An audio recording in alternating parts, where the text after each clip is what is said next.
بسم الله الرحمن الرحيم ياسين والقرآن الحكيم إنك لمن المرسلين على صراط مستقيم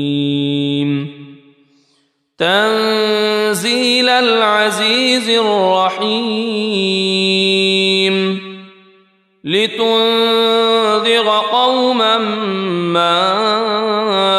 أنذر آباؤهم فهم غافلون لقد حق القول على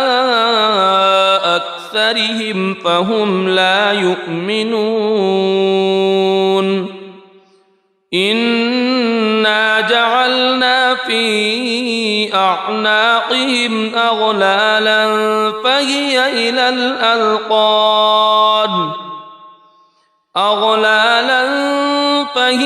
إلى الأذقان فهم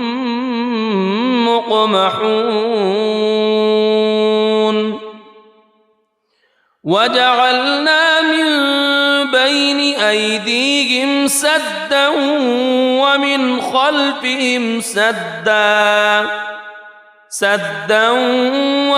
خلفهم سدا فأغشيناهم فهم لا يبصرون وسواء عليهم أأنذرتهم أم لم تنذرهم لا يؤمنون إنما تنذر من اتبع الذكر وخشي الرحمن بالغيب فبشره بمغفرة وأجر كريم إنا نحن نحيي الموتى ونكتب ما قدموا وآثارهم وكل شيء أحصيناه في إمام مبين واضرب لهم مثلا أصحاب القرية إذ جاءها المرسلون إذ أرسلنا إليهم اثنين فكذبوهما فعززنا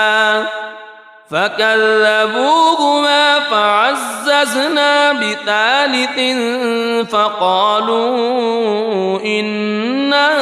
إليكم مرسلون قالوا ما أنتم إلا بشر مثلنا وما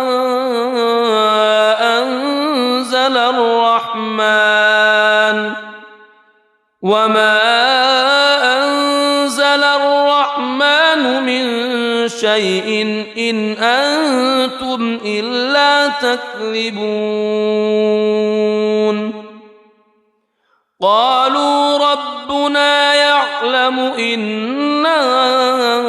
إليكم لمرسلون وما علينا إلا البلاغ المبين قالوا إنا تطيرنا بكم لئن لم تنتهوا لنرجمنكم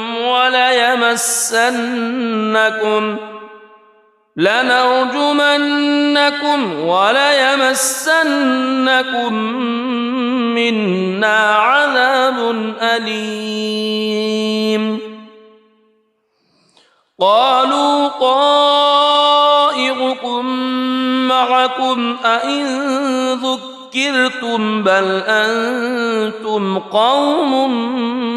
مسرفون وجاء من أقصى المدينة رجل يسعى قال يا قوم اتبعوا المرسلين اتبعوا من لا يسألكم أجرا وهم مهتدون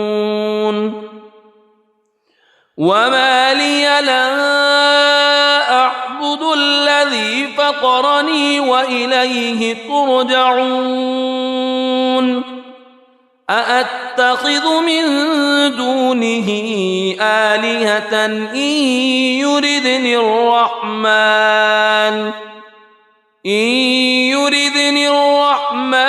بضر لا تغن عني شفاعتهم شيئا ولا ينقذون إني إذا لفي ضلال مبين إني آمنت بربكم فاسمعون قيل ادخل الجنة قال يا ليت قومي يعلمون بما غفر لي ربي وجعلني من المكرمين وما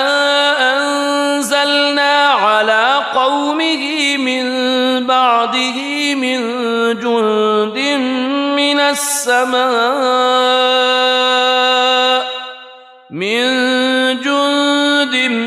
من السماء وما كنا منزلين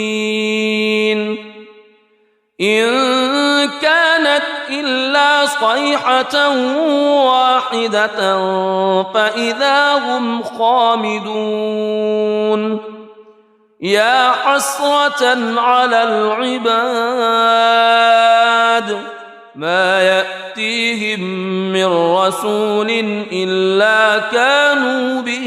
يستهزئون ألم يروا كم أهلكنا قبلهم من القرون أنهم إليهم لا يرجعون وإن كل لما جميع لدينا محضرون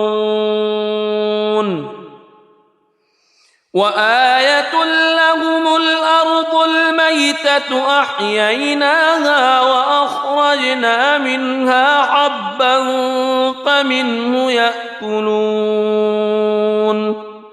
وجعلنا فيها جنات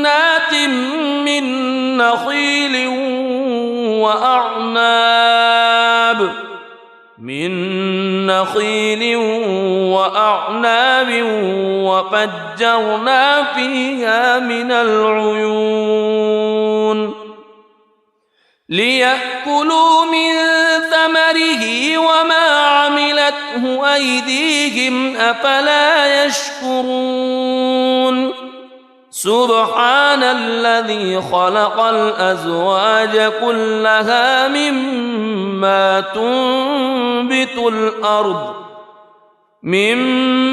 تنبت الأرض ومن أنفسهم ومما لا يعلمون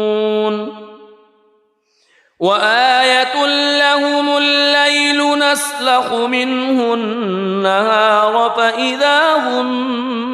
مظلمون والشمس تجري لمستقر لها ذلك تقدير العزيز العليم والقمر قدرناه منازل حتى عاد كالعرجون القديم لا الشمس ينبغي لها أن تدرك القمر ولا الليل سابق النهار وكل في فلك يسبحون وآية لهم أنا حملنا ذريتهم في الفلك المشحون وخلقنا لهم من مثله ما يركبون وإن نشأ نغرقهم فلا صريخ لهم ولا هم ينقذون إلا رحمة منا ومتاعا إلى حين وإذا قيل لهم اتقوا ما بين أيديكم وما خلفكم لعلكم ترحمون وما تأتيهم من آية من آيات ربهم إلا كانوا عنها معرضين وإذا قيل لهم أنفقوا مما رزقكم الله قال الذين كفروا للذين آمنوا أنطعم من لو يشاء الله أطعمه إن أنتم إلا في ضلال مبين ويقولون متى هذا الوعد إن كنتم صادقين ما ينظرون إلا صيحة واحدة تأخذهم وهم يخصمون فلا يستطيعون توصية ولا إلى أهلهم يرجعون ونفخ في الصور فإذا هم من الأجداث إلى ربهم ينسلون قالوا يا ويلنا من بعثنا من مرقدنا هذا ما وعد الرحمن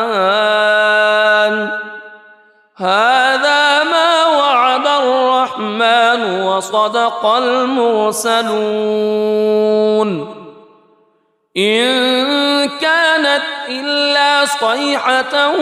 واحدة فإذا هم جميع لدينا محضرون فاليوم لا تظلم نفس شيئا ولا تجزون إلا ما كنتم تعملون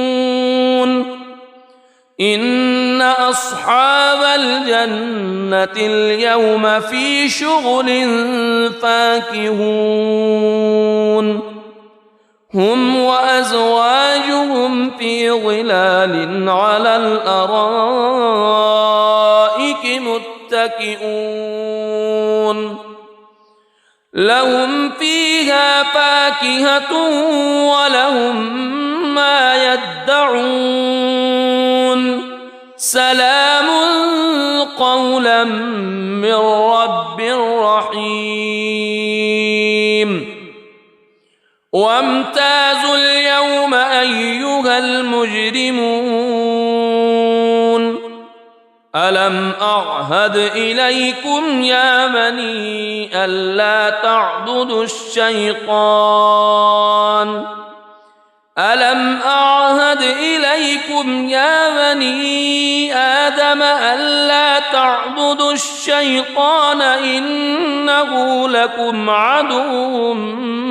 مبين وأن اعبدوني هذا صراط مستقيم ولقد أضل منكم جبلا كثيرا أفلم تكونوا تعقلون هذه جهنم التي كنتم توعدون اصلوها اليوم بما كنتم تكفرون اليوم نختم على أفواههم وتكلمنا أيديهم وتشهد أرجلهم بما كانوا يكسبون ولو نشاء لطمسنا على أعينهم فاستبقوا الصراط فأنى يبصرون ولو نشاء لمسخناهم على مكانتهم فما استطاعوا مضيا ولا يرجعون ومن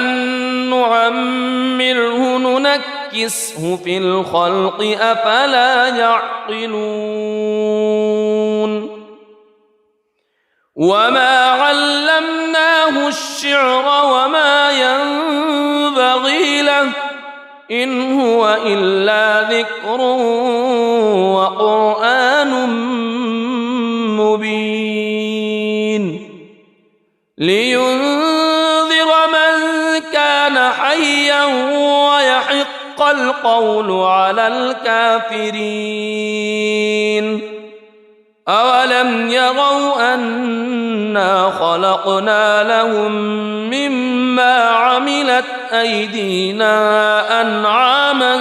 فهم لها مالكون وذللناها لهم فمنها ركوبهم ومنها يأكلون ولهم فيها منافع ومشارب أفلا يشكرون واتخذوا من دون الله آلهة لعلهم ينصرون لا يستطيعون نصرهم وهم لهم جند محضرون فلا يحزنك قولهم إنا نعلم ما يسرون وما يعلنون أولم ير الإنسان أنا خلقناه من نطفة فإذا هو خصيم مبين وضرب لنا مثلا ونسي خلقه قال من يحيي العظام وهي رميم قل يحييها الذي أنشأها أول مرة وهو بكل خلق عليم الذي جعل لكم من الشجر الأخضر نارا فإذا أنتم منه توقدون أوليس الذي خلق السماوات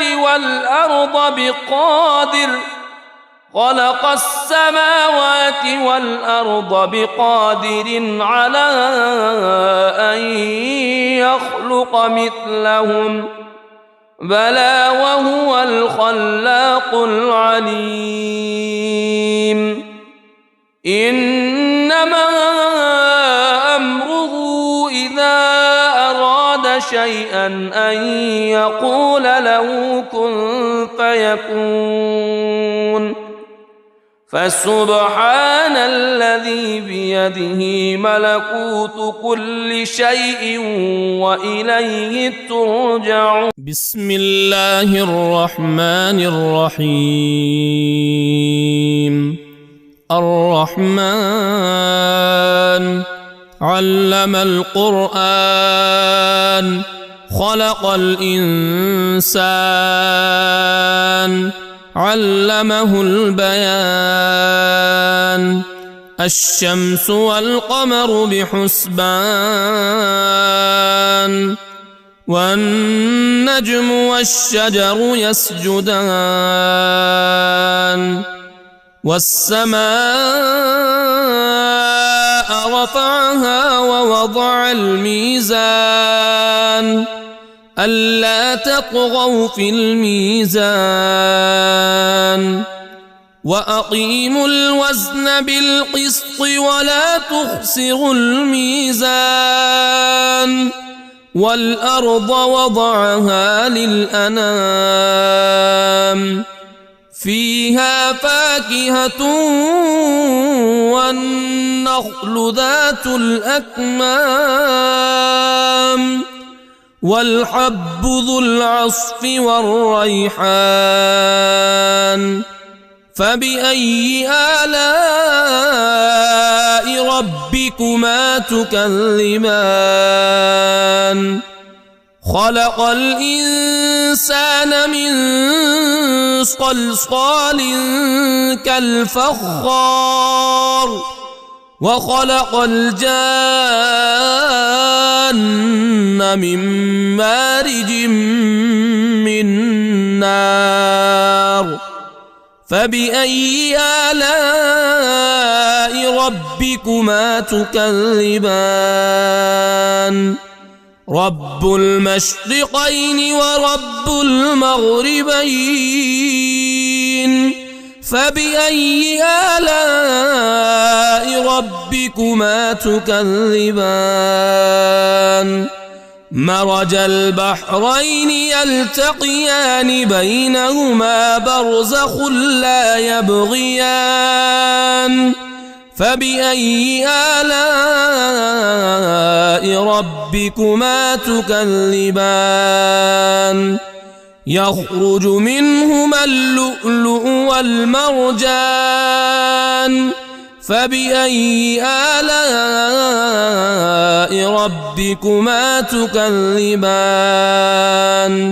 وله الجوار المنشآت في البحر كالأعلام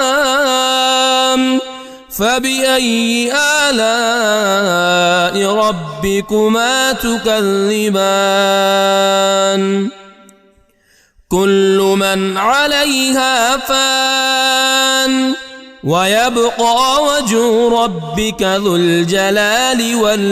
والإكرام فبأي آلاء ربكما تكذبان يسأله من في السماوات والأرض كل يوم هو في شأن فبأي آلاء ربكما تكذبان سنفرغ لكم أيها الثقلان فبأي آلاء ربكما تكذبان يا معشر الجن والإنس إن استطعتم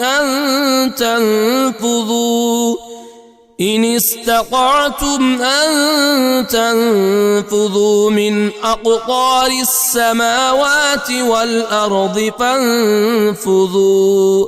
لا تنفذون إلا بسلطان فبأي آلاء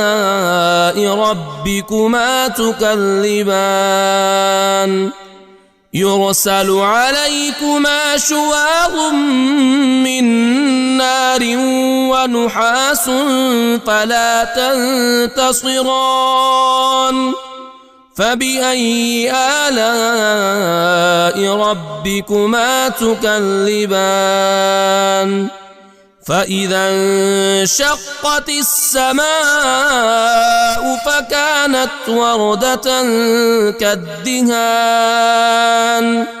فبأي آلاء ربكما تكذبان فيومئذ لا يسأل عن ذنبه إنس ولا جان فبأي آلاء ربكما تكذبان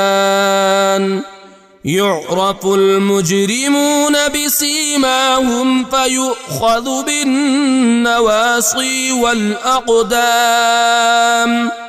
فبأي آلاء ربكما تكذبان هذه جهنم التي يكذب بها المجرمون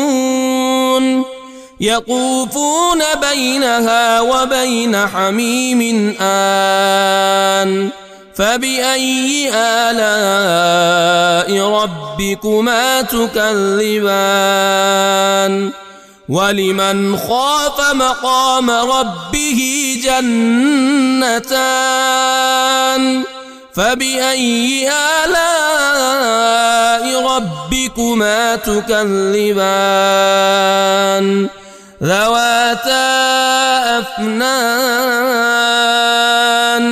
فبأي آلاء ربكما تكذبان فيهما عينان تجريان فبأي آلاء ربكما تكذبان فيهما من كل فاكهة زوجان فبأي آلاء ربكما تكذبان متكئين على فرش بطائنها من استبرق وجنى الجنتين دان فبأي آلاء ربكما تكذبان فيهن قاصرات الطرف لم يطمثهن إنس قبلهم ولا جان فبأي آلاء ربكما تكذبان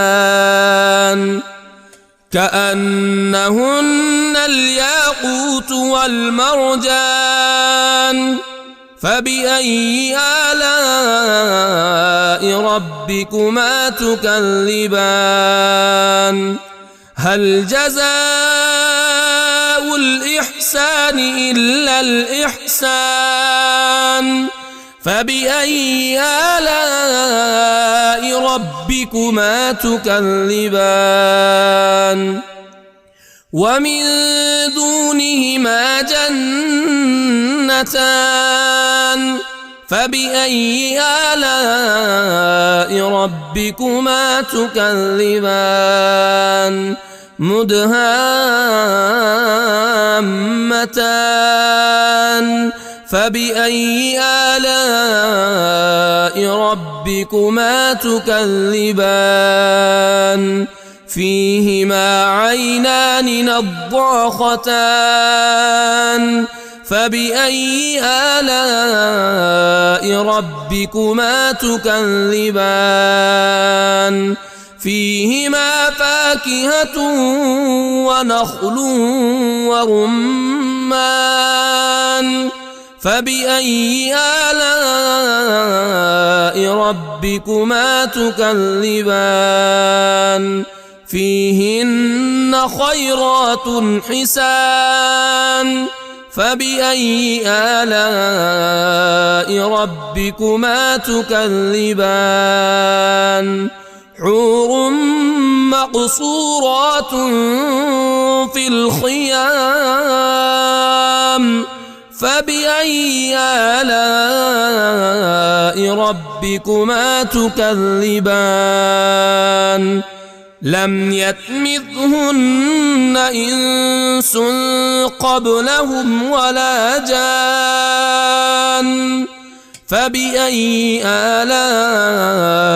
ربكما تكذبان متكئين على رفرف خضر وعبقري حسان فبأي آلاء ربكما تكذبان تبارك اسم ربك ذي الجلال والإكرام. بسم الله الرحمن الرحيم. ياسين والقرآن الحكيم إنك لمن المرسلين على صراط مستقيم تنزيل العزيز الرحيم لتنذر قوما ما أنذر آباؤهم فهم غافلون لقد حق القول على أكثرهم فهم لا يؤمنون إنا جعلنا في أعناقهم أغلالا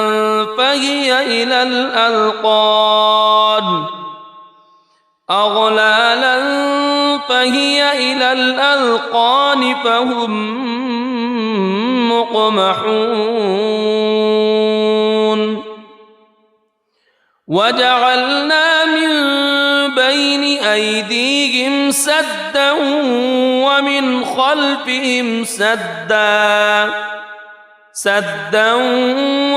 خلفهم سدا فأغشيناهم فهم لا يبصرون وسواء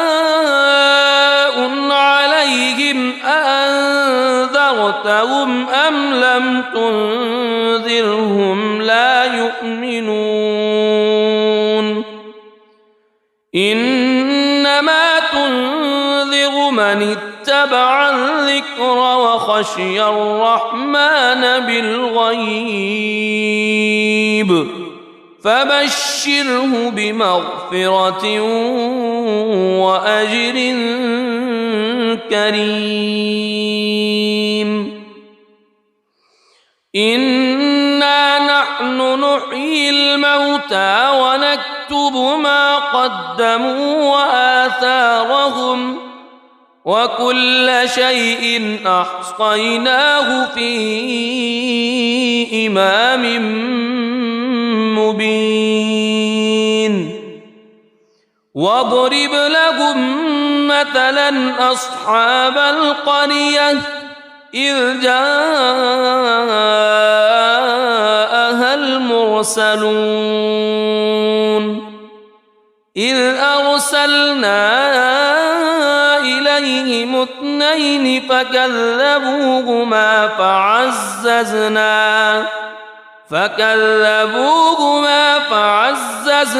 بثالث فقالوا إنا إليكم مرسلون قالوا ما أنتم إلا بشر مثلنا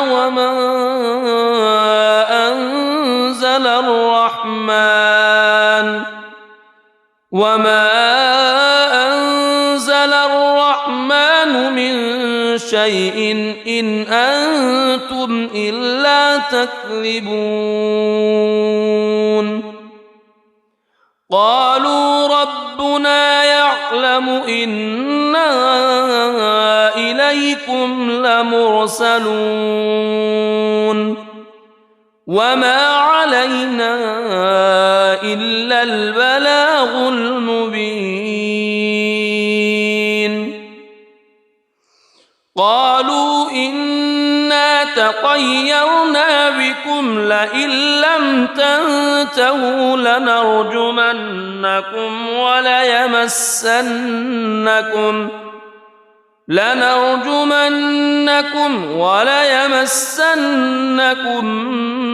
منا عذاب أليم قالوا طائركم معكم أئن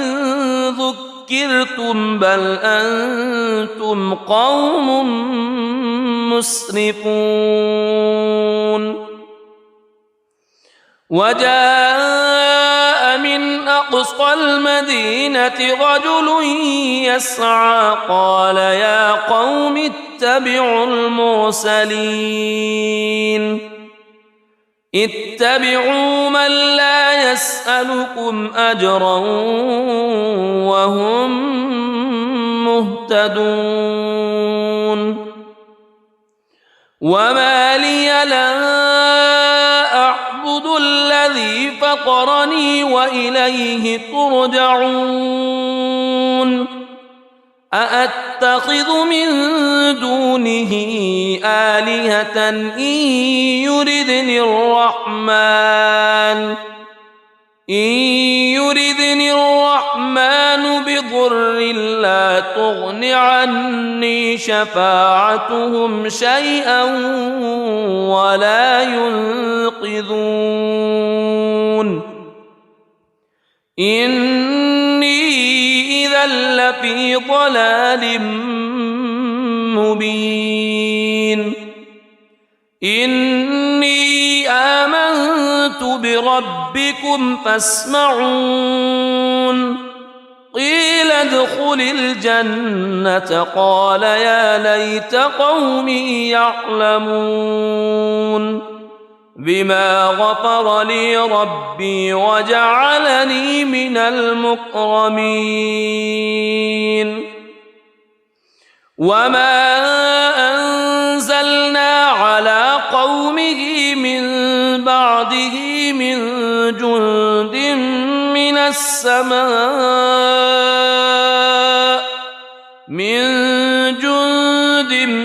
من السماء وما كنا منزلين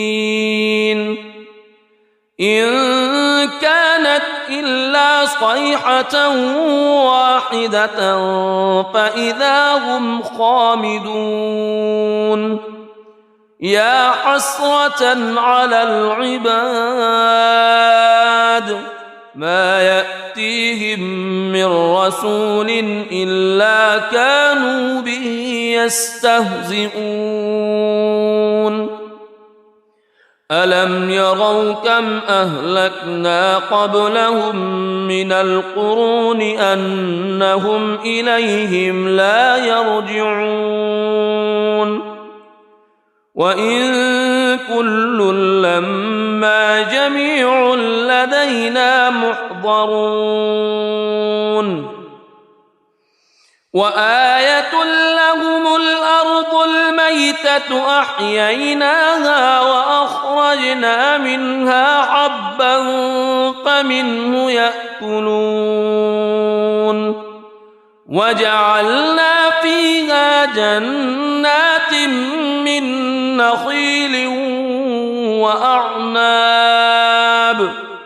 من نخيل وأعناب وفجرنا فيها من العيون ليأكلوا من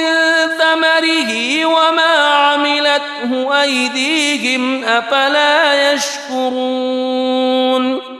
سبحان الذي خلق الأزواج كلها مما تنبت الأرض ومن أنفسهم ومما لا يعلمون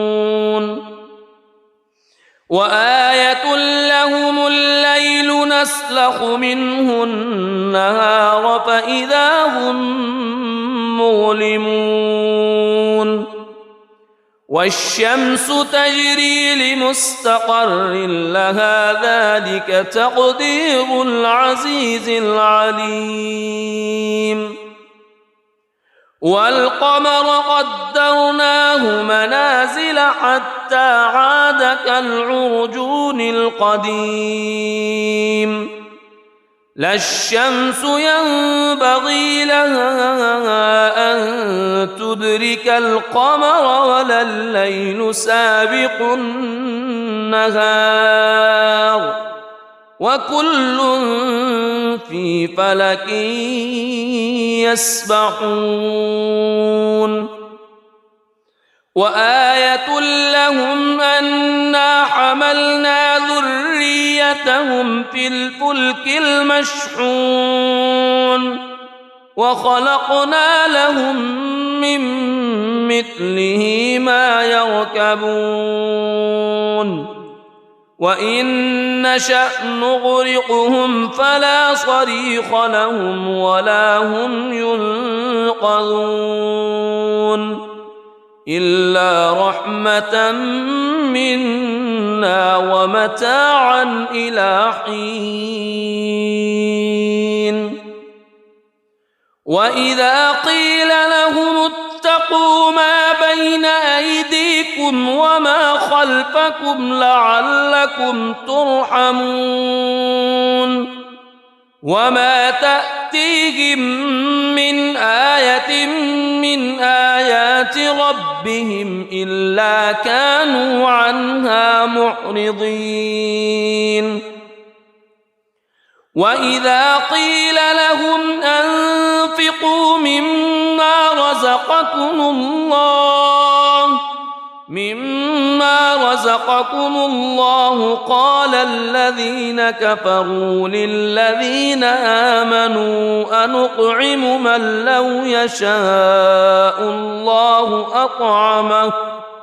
إن أنتم إلا في ضلال مبين ويقولون متى هذا الوعد إن كنتم صادقين ما ينظرون إلا صيحة واحدة تأخذهم وهم يخصمون فلا يستطيعون توصية ولا إلى أهلهم يرجعون ونفخ في الصور فإذا هم من الأجداث إلى ربهم ينسلون قالوا يا ويلنا من بعثنا من مرقدنا هذا ما وعد الرحمن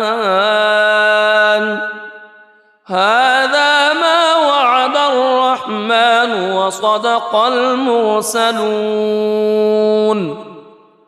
إن كانت إلا صيحة واحدة فإذا هم جميع لدينا محضرون فاليوم لا تظلم نفس شيئا ولا تجزون إلا ما كنتم تعملون إن أصحاب الجنة اليوم في شغل فاكهون هم وأزواجهم في ظلال على الأرائك متكئون لهم فيها فاكهة ولهم ما يدعون سلام قولا من رب رحيم وامتازوا اليوم أيها المجرمون ألم أعهد إليكم يا بني ألا تعبدوا الشيطان ألم أعهد إليكم يا بني آدم ألا تعبدوا الشيطان إنه لكم عدو مبين وأن اعبدوني هذا صراط مستقيم ولقد أضل منكم جبلا كثيرا أفلم تكونوا تعقلون هذه جهنم التي كنتم توعدون اصلوها اليوم بما كنتم تكفرون اليوم نختم على أفواههم وتكلمنا أيديهم وتشهد أرجلهم بما كانوا يكسبون ولو نشاء لطمسنا على أعينهم فاستبقوا الصراط فأنى يبصرون ولو نشاء لمسخناهم على مكانتهم فما استطاعوا مضيا ولا يرجعون ومن نعمره ننكسه في الخلق أفلا يعقلون وما علمناه الشعر وما ينبغي له إن هو إلا ذكر وقرآن مبين لينذر من كان حيا ويحق القول على الكافرين أولم يروا أنا خلقنا لهم مما عملت أيدينا أنعاما فهم لها مالكون وذللناها لهم فمنها ركوبهم ومنها يأكلون ولهم فيها منافع ومشارب أفلا يشكرون واتخذوا من دون الله آلهة لعلهم ينصرون لا يستطيعون نصرهم وهم لهم جند محضرون فلا يحزنك قولهم إنا نعلم ما يسرون وما يعلنون أولم ير الإنسان أنا خلقناه من نطفة فإذا هو خصيم مبين وضرب لنا مثلا ونسي خلقه قال من يحيي العظام وهي رميم قل يحييها الذي أنشأها أول مرة وهو بكل خلق عليم الذي جعل لكم من الشجر الأخضر نارا فإذا أنتم منه توقدون أوليس الذي خلق السماوات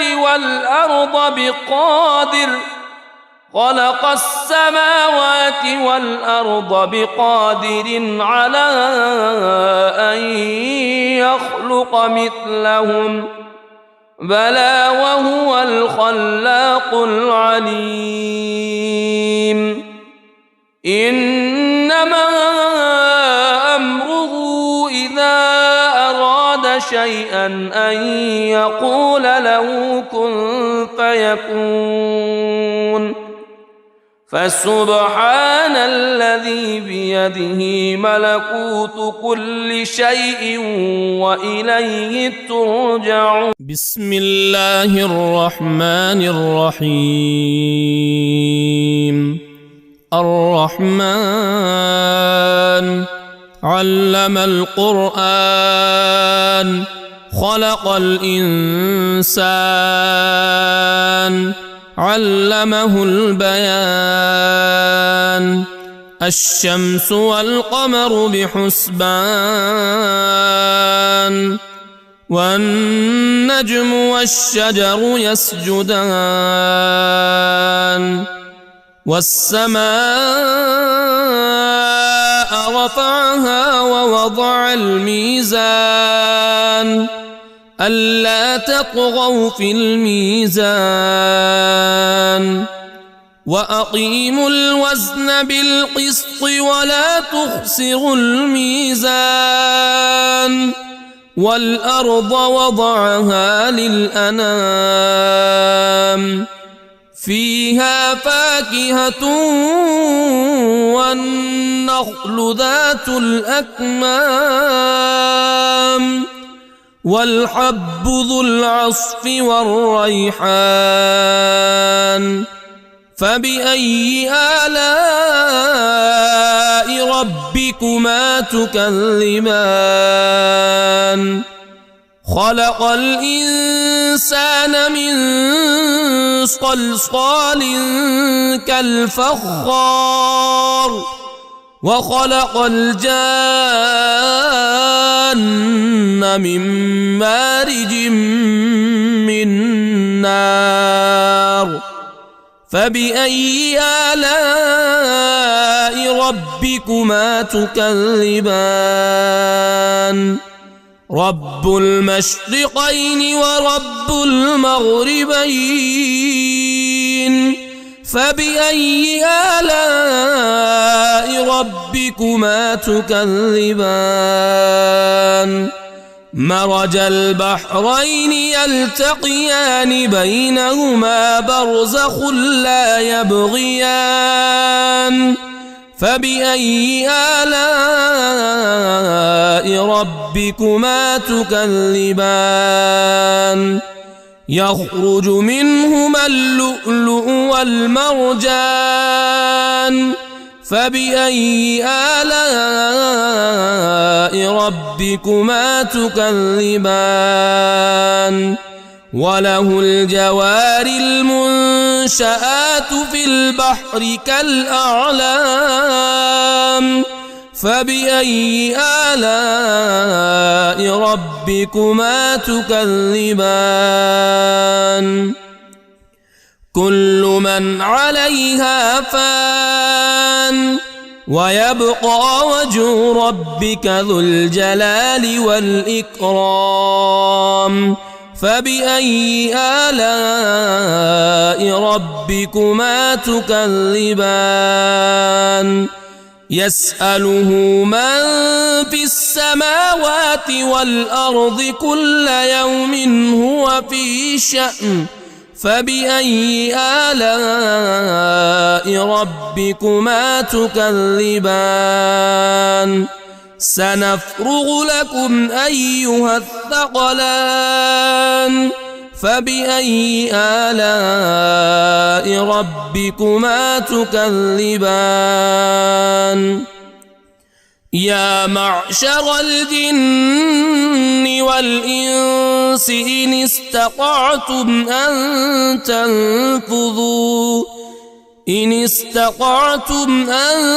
تنفذوا من أقطار السماوات والأرض فانفذوا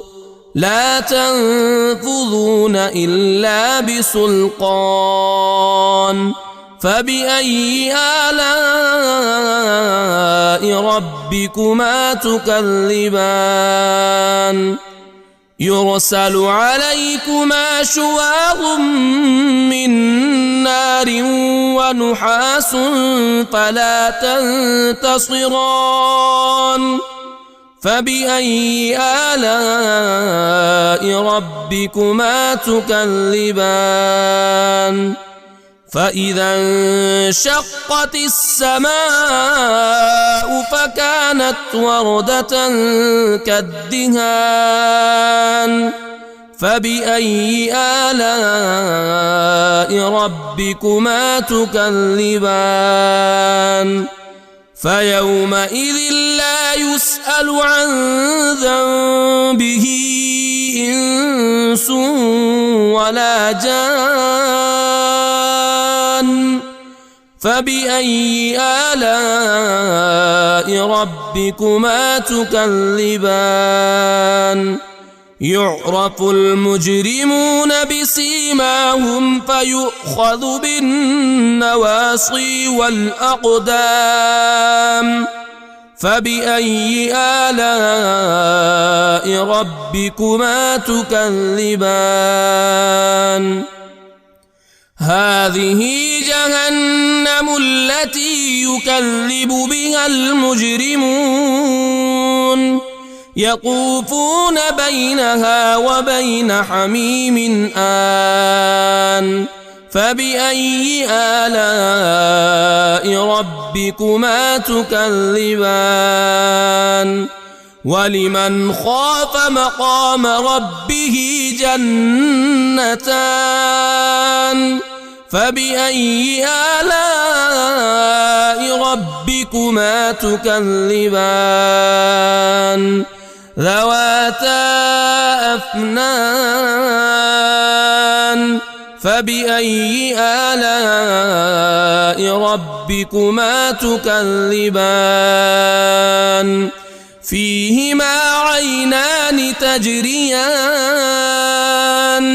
فبأي آلاء ربكما تكذبان فيهما من كل فاكهة زوجان فبأي آلاء ربكما تكذبان متكئين على فرش بطائنها من استبرق وجنى الجنتين دان فبأي آلاء ربكما تكذبان فيهن قاصرات الطرف لم يطمثهن إنس قبلهم ولا جان فبأي آلاء ربكما تكذبان كأنهن الياقوت والمرجان فبأي آلاء ربكما تكذبان هل جزاء الإحسان إلا الإحسان فبأي آلاء ربكما تكذبان ومن دونهما جنتان فبأي آلاء ربكما تكذبان مدهامتان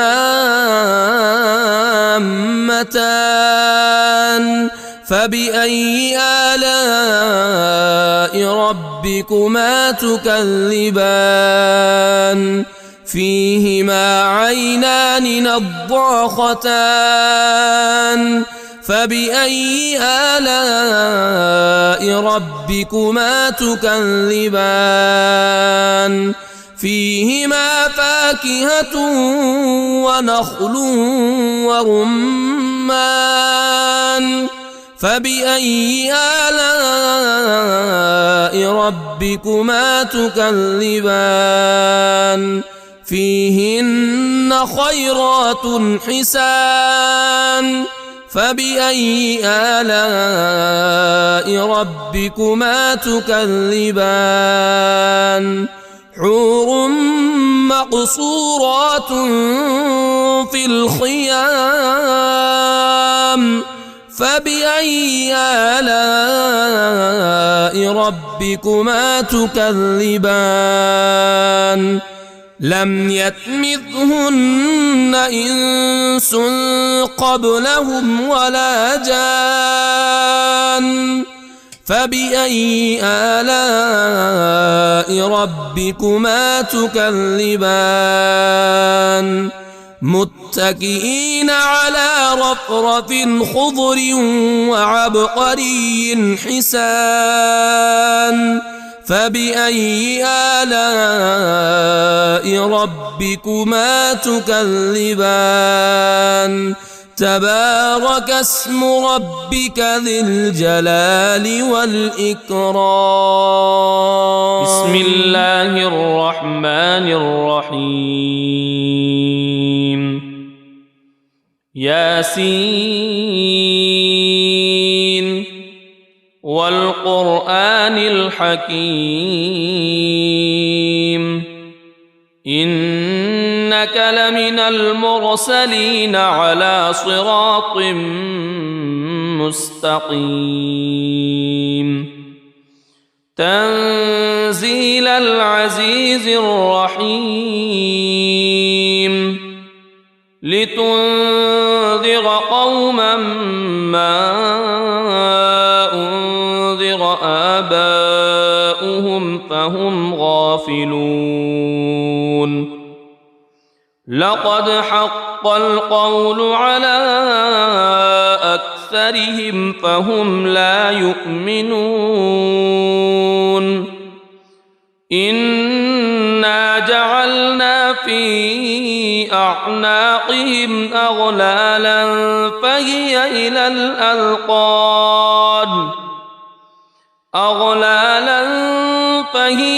الأذقان فهم مقمحون وجعلنا من بين أيديهم سدا ومن خلفهم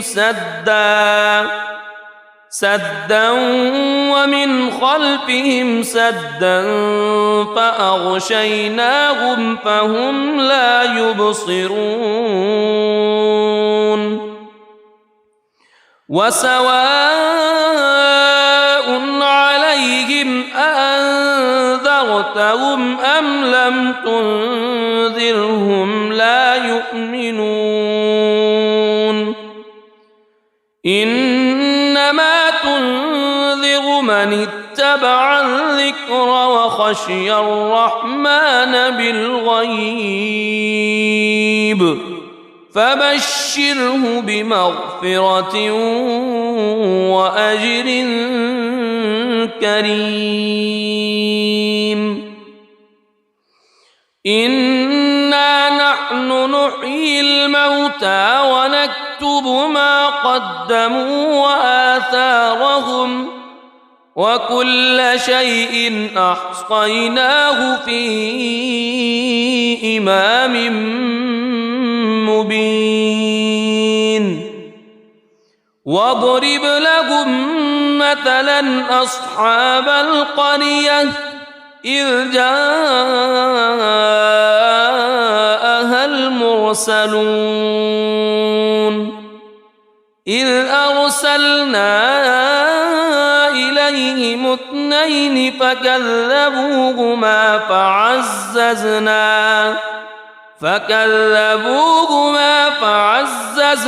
بثالث فقالوا إنا إليكم مرسلون قالوا ما أنتم إلا بشر مثلنا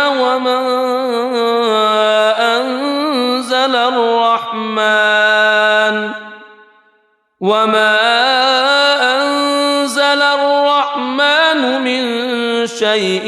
إن أنتم إلا تكذبون قالوا ربنا يعلم يعلم إنا إليكم لمرسلون وما علينا إلا البلاغ المبين قالوا إنا تطيرنا بكم لئن لم تنتهوا لنرجمنكم وليمسنكم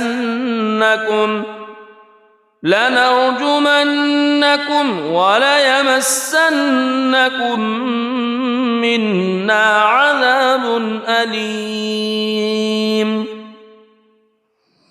قالوا طائركم معكم أئن ذكرتم بل أنتم قوم مسرفون وجاء من أقصى المدينة رجل يسعى قال يا قوم اتبعوا اتبعوا من لا يسألكم أجرا وهم مهتدون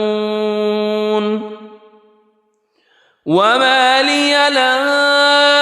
أعبد الذي فطرني وإليه ترجعون أأتخذ من دونه آلهة إن يردني الرحمن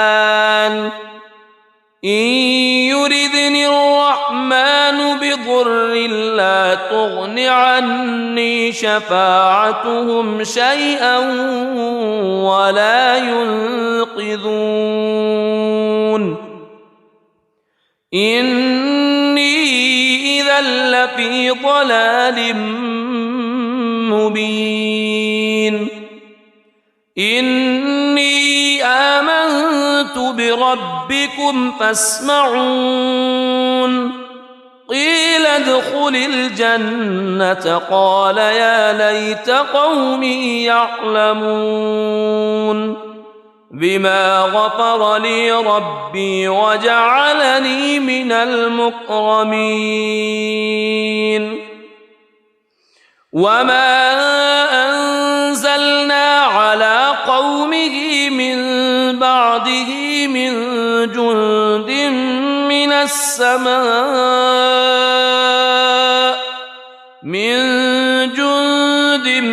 من السماء وما كنا منزلين إن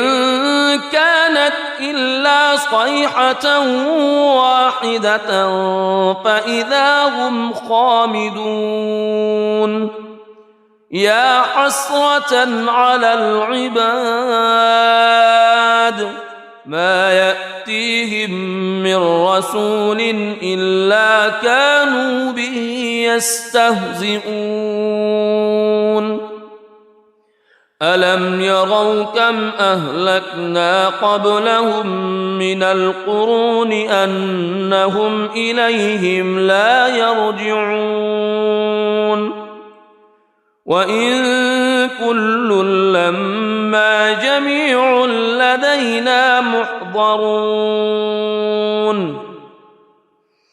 وآية لهم الأرض الميتة أحييناها وأخرجنا منها حبا فمنه يأكلون وجعلنا فيها جنات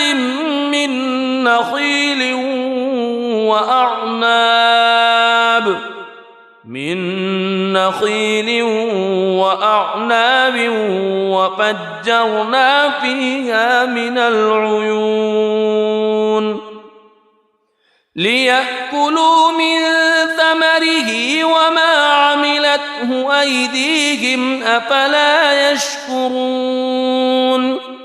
سبحان الذي خلق الأزواج كلها مما تنبت الأرض مما تنبت الأرض ومن أنفسهم ومما لا يعلمون وآية لهم الليل نسلخ منه النهار فإذا هم مظلمون والشمس تجري لمستقر لها ذلك تقدير العزيز العليم والقمر قدرناه منازل حتى عاد كالعرجون القديم لا الشمس ينبغي لها أن تدرك القمر ولا الليل سابق النهار وكل في فلك يسبحون وآية لهم أنا حملنا ذريتهم في الفلك المشحون وخلقنا لهم من مثله ما يركبون وإن نشأ نغرقهم فلا صريخ لهم ولا هم ينقذون إلا رحمة منا ومتاعا إلى حين وإذا قيل لهم اتقوا ما بين أيديكم وما خلفكم لعلكم ترحمون وما تأتيهم من آية من آيات ربهم إلا كانوا عنها معرضين وإذا قيل لهم أنفقوا مما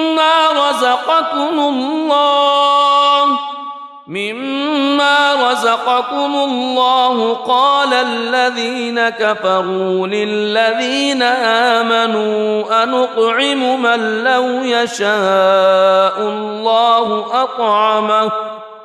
إن أنتم إلا في ضلال مبين ويقولون متى هذا الوعد إن كنتم صادقين ما ينظرون إلا صيحة واحدة تأخذهم وهم يخصمون فلا يستطيعون توصية ولا إلى أهلهم يرجعون ونفخ في الصور فإذا هم من الأجداث إلى ربهم ينسلون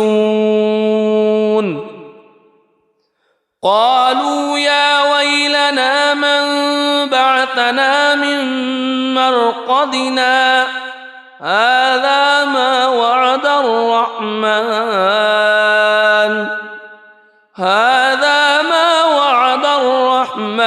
وصدق المرسلون إن كانت إلا صيحة واحدة فإذا هم جميع لدينا محضرون فاليوم لا تظلم نفس شيئا ولا تجزون إلا ما كنتم تعملون إن أصحاب الجنة اليوم في شغل فاكهون هم وأزواجهم في ظلال على الأرائك متكئون لهم فيها فاكهة ولهم ما يدعون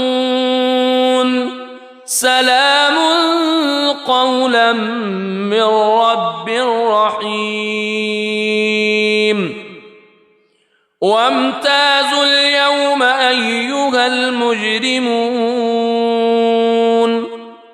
ألم أعهد إليكم يا بني ألا تعبدوا الشيطان ألم أعهد إليكم يا بني آدم ألا تعبدوا الشيطان إنه لكم عدو مبين وأن اعبدوني هذا صراط مستقيم ولقد أضل منكم جبلا كثيرا أفلم تكونوا تعقلون هذه جهنم التي كنتم توعدون اصلوها اليوم بما كنتم تكفرون اليوم نختم على أفواههم وتكلمنا أيديهم وتشهد أرجلهم بما كانوا يكسبون ولو نشاء لطمسنا على أعينهم فاستبقوا الصراط فأنى يبصرون ولو نشاء لمسخناهم على مكانتهم فما استطاعوا مضيا ولا يرجعون ومن نعمره ننكسه في الخلق أفلا يعقلون وما علمناه الشعر وما ينبغي له إن هو إلا ذكر وقرآن مبين لينذر من كان حيا ويحق القول على الكافرين أولم يروا أنا خلقنا لهم مما عملت أيدينا أنعاما فهم لها مالكون وذللناها لهم فمنها ركوبهم ومنها يأكلون ولهم فيها منافع ومشارب أفلا يشكرون واتخذوا من دون الله آلهة لعلهم ينصرون لا يستطيعون نصرهم وهم لهم جند محضرون فلا يحزنك قولهم إنا نعلم ما يسرون وما يعلنون أولم ير الإنسان أنا خلقناه من نطفة فإذا هو خصيم مبين وضرب لنا مثلا ونسي خلقه قال من يحيي العظام وهي رميم قل يحييها الذي أنشأها أول مرة وهو بكل خلق عليم الذي جعل لكم من الشجر الأخضر نارا فإذا أنتم منه توقدون أوليس الذي خلق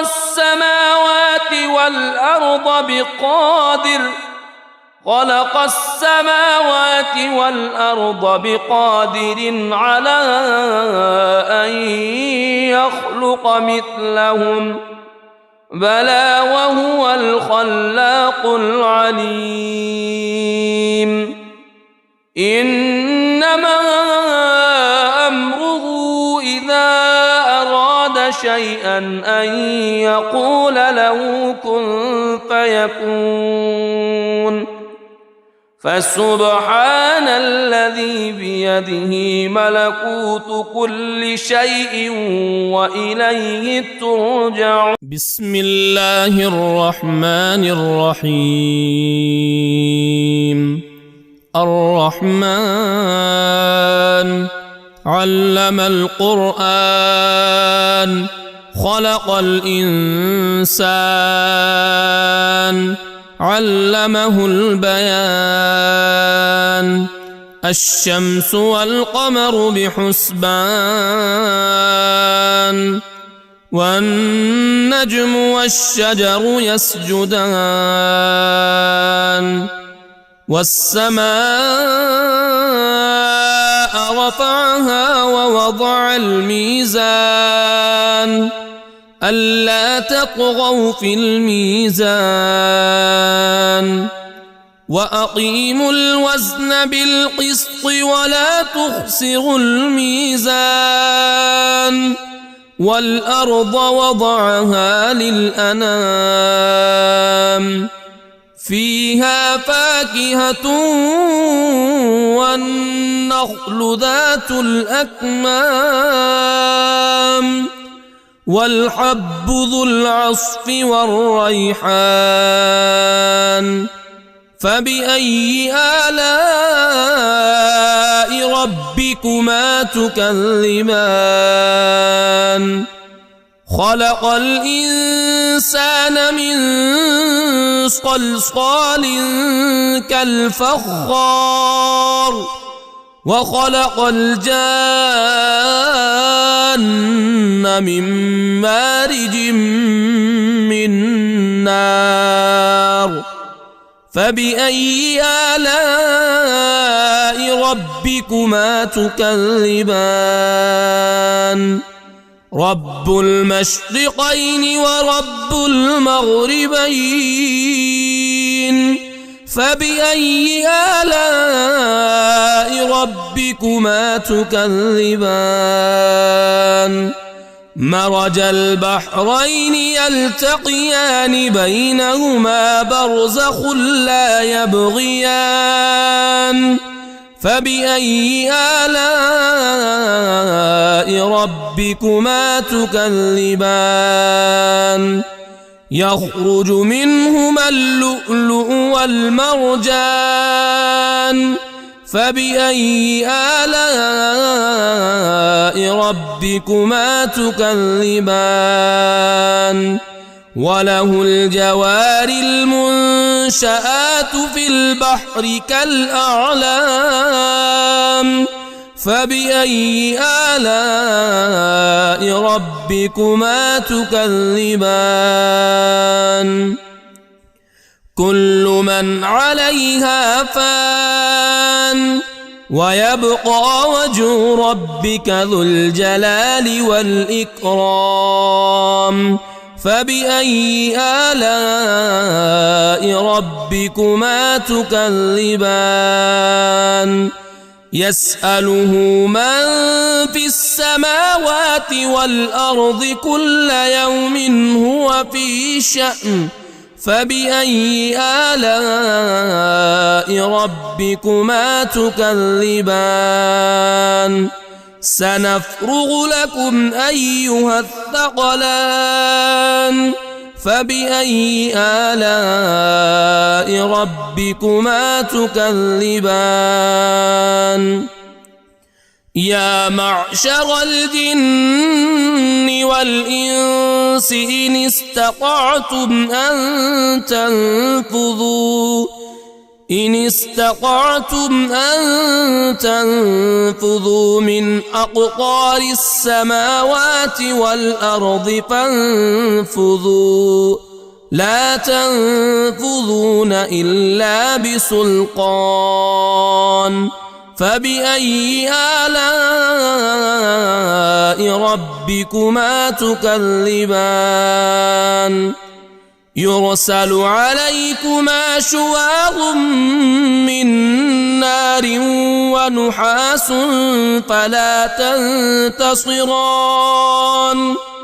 فبأي آلاء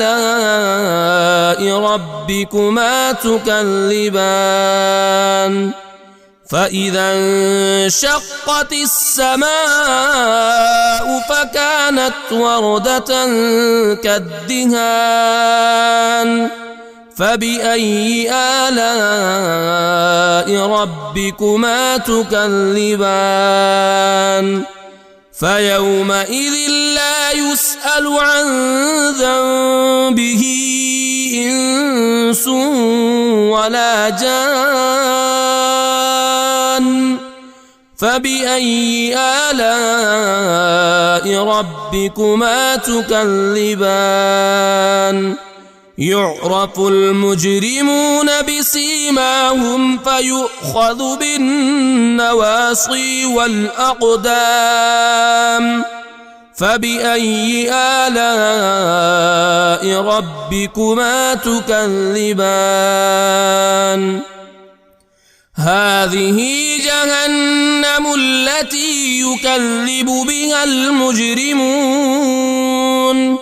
يطوفون بينها وبين حميم آن فبأي آلاء ربكما تكذبان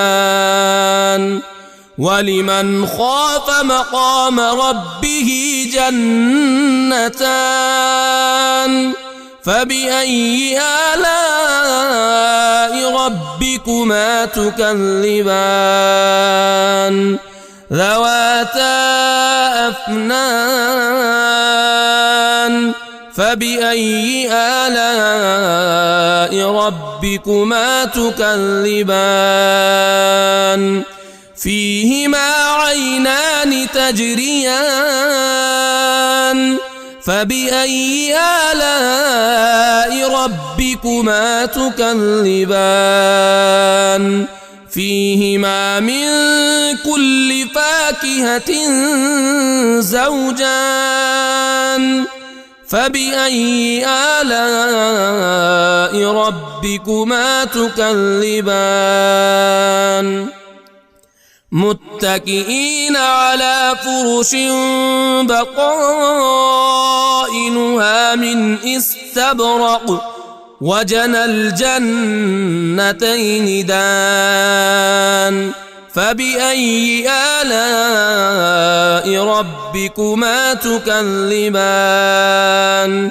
فيهن قاصرات الطرف لم يطمثهن إنس قبلهم ولا جان فبأي آلاء ربكما تكذبان كأنهن الياقوت والمرجان فبأي آلاء ربكما تكذبان هل جزاء الإحسان إلا الإحسان فبأي آلاء ربكما تكذبان ومن دونهما جنتان فبأي آلاء ربكما تكذبان مدهامتان